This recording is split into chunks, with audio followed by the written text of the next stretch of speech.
ചിനക്കത്തൂർ പൂരം താലപ്പൊലി മഹോത്സവം വർണ്ണാഭമായി. വാദ്യമേള ഘോഷങ്ങളുടെയും ഗജവീരന്മാരുടെയും അകമ്പടിയോടെ നടന്ന എഴുന്നള്ളത്ത് അതിഗംഭീരമായി. ബുധനാഴ്ചയാണ് പ്രസിദ്ധമായ ചിനക്കത്തൂർ പൂരം.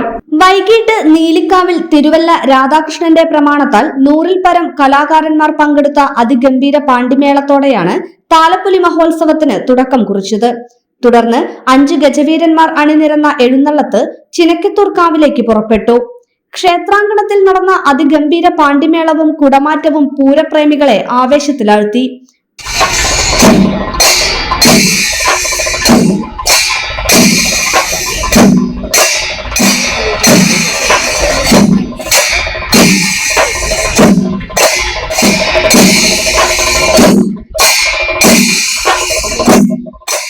തുടർന്ന് നടന്ന കമ്പം കത്തിക്കൽ വിസ്മയ കാഴ്ചയായി. ചൊവ്വാഴ്ച കുതിരയ്ക്ക് തലവെക്കൽ ചടങ്ങും കുമ്മാട്ടിയും നടക്കും. ബുധനാഴ്ചയാണ് പ്രസിദ്ധമായ ചിനക്കത്തൂർ പൂരം.